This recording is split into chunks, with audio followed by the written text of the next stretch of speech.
It is still officially Monday. Still Monday, people. 10 o'clock. We made it.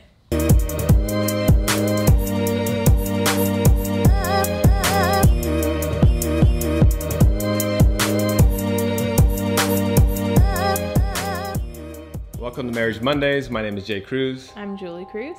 And today we're going to speak about two things. One is the next question that we had from Jackie Johnson. Jackie Johnson. And another thing is, I just went to a man camp this weekend, and you can see I'm wearing the shirt right now. And I'm going to kind of incorporate something that I learned during this weekend. Oh, that's good. Oh, is it? Yeah. Okay. Would you like to read the question? Okay. How do you support your spouse when you're not in agreement? It's a good one. They're all good ones. Do I always let you start? You do? Yeah. So I'll start this time. Yeah. All right. So this past weekend, let me find my quote. Separate the method from the message. If you're hung up on the method, you really just don't want to hear the message. Good. You did it. Okay. Throughout Julie and I's marriage, there's been a lot of times where either one of us sees something in the other person. And a big part of what I learned this weekend is community. Is the first community that was created was a man and wife. That was the first community that God created. He realized that it was not good for man to be alone, so he created the first community. Oh. Man and wife. Ooh, you like that, That's huh? good. That's good. Just thought about that. Okay. All right. So in that, that person is like your accountability person. They are your person. And the theme of this weekend was, well, it wasn't like that, but the t-shirt on it says 3 strands, Ecclesiastes 4:12. You know, a threefold cord is not quickly broken. And for me and Julie, and that's why our fitness brand is Threefold Fitness, and it incorporates man and wife and God. That's the 3 strands. That's what keeps you grounded and not quickly broken. Together. Yeah. Yeah. Good. Good. So good. So in that, you need all 3 parts to keep it strong.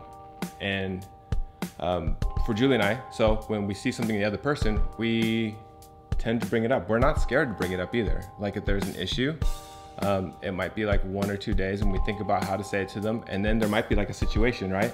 Where they just poke that right or press that right button. And then you just have to say something. I think with you more than me, you're constantly thinking about things like that. But anyway, yeah, go ahead. So there have been times where Julie will say something to me that she calls me out on something, and it's warranted. It's definitely something that I should fix or change or adjust. And for me, I don't want, like, there's been many times in our marriage that I didn't want to hear the message. I'm like, she didn't say it very bad, but internally, I didn't want to hear the message. You feel attacked. You feel attacked. So my mode of operation when we were first married, the first, how many years would you say I did that for? 8. 8 of the 15. So a majority of our marriage, I would argue to win and to prove what her hypothesis was wrong. I would try to make her wrong in whatever that we were saying. And I would try to swindle my way out of taking responsibility.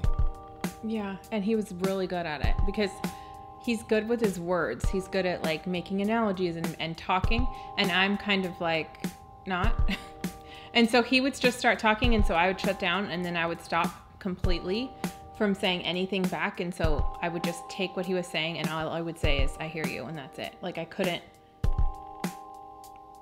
win an argument. And that really was never my intention for winning. I just wanted him to hear my side of things, or like what I was feeling like. I think the one thing that helped us during arguments is you have to realize you're coming from a place of love. The other person loves you and you love them. Like that's... And speaking in love, not yelling, like speaking in a tone where you're showing love, not just saying I love you, but then yelling at the person. Okay, but I feel like what changed for us is that we gave each other space to be able to get our full thoughts out before we tried to like argue our own points. You know, like, so Jay would say, this is how I'm feeling, and explain like his situation. And I probably won't agree. Like we don't agree a lot of the times. Like we don't see things in the same way. And so sometimes it's easier to try and help the other person see your point of view. So I think that's one thing that's really helped us is he allows me to speak what I'm feeling, even if he may not understand what that is. And I think on the other end, so either one of us, when you say about supporting somebody, that means that they're doing something that you don't agree with, but you must come to agreement on whatever it is that you two do. Yeah. So if, like for Julie and I, when we got married, we don't really do like a girls' night out, guys' night out type of thing. It's just not something that either one of us really like personally desire. We're like homebodies. It's fun when we do it, but it's not like, oh, I just need to get away from you. Yeah. I need to get out with the boys because I love my wife. I love being around her, and I'm sorry, guys, but my wife is more fun to hang out with than you guys are. So that's just the way it is. But let's say that you do want to hang out with the boys or whatever. If it's Saturday, so Saturdays are for the boys. Saturdays for the boys. You have to come to an agreement. At some point, there has to be an agreement that you're going to do that. Guys out there, you can't just say, oh, see, I'm going. And I need a break. And you don't talk about it. You guys have to come to an agreement. No one can just do something without the other person's support. Like, you should have their support before you choose to do it. And also, I would say, don't try to control all their actions and what they do. Give them some slack and some freedom to be their own individual, because I fell in love with her independence and her as an individual. And it's easy as like for me, I'll speak from my own truth. Like, it was easy for me to, in a way, lose who I was before we were married, because I was an independent person. I was someone who, like, I felt like I could do things on my own. And then we got married, and I relied on him a lot more, which is not a bad thing, but I feel like through the course of it, I kind of lost who I was. But I feel like I've gotten that person back within the last few years, which has helped our marriage, honestly. It's been a good thing. But I think it's easy to lose sight of who you are in Christ, who you are like alone, because you're so focused on trying to be one with your spouse, which is not a bad thing, but it is good to have community outside. I think you have to give each other space to be able to explain how you're feeling so that you can come to a compromise together. And second part is make sure that you verbalize your expectation. If you don't verbalize your expectation and tell them, here's the things that I expect and here's the agreement that we have between each other, then obviously those expectations that you have expectations I have of her won't be met, and vice versa. So yeah, because we spent a lot of years where I can personally say that I expected Jay to read my mind and to understand how I'm feeling, and like I would in my head think, oh, he's gonna come home and he's gonna say I'm sorry and we're gonna hug and everything is gonna be perfect, and never did that ever happen. But I still was like, oh, he's gonna see that he was wrong in the way that he was speaking, and it was never like that for me. I mean, that's real. But I think I had to change my expectation of that happening too and explain what I needed. That's been a very big struggle for me because I'm not good at explaining. I'm not good at, like, if he asks me, he's like, okay, well, tell me how you're feeling, or tell me, and then I'm like, like, it's hard for me to explain. It's easy for him to explain. And so he's had to take some time to be quiet and listen to how I'm feeling. And I've had to speak up of the way I'm feeling and realize that he can't read my mind. When you talk about being supportive, you guys got to be on the same page. So verbalize your expectations above all things. Otherwise, they can't meet them. Yeah. He can't read my mind. Your spouse can't read your mind. So you have to talk about it. And I know that's hard, but you have to get it out. So thank you guys.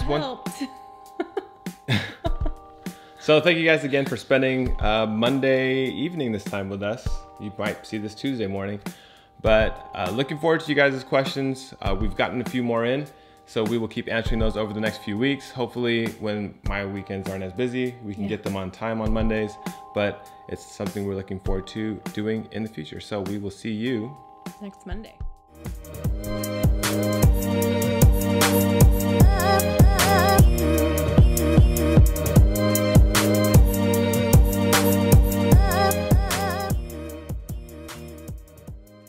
On the method, you really just don't want to hear the message. Let me read that again because I stuttered over it. Separate the message. Ugh.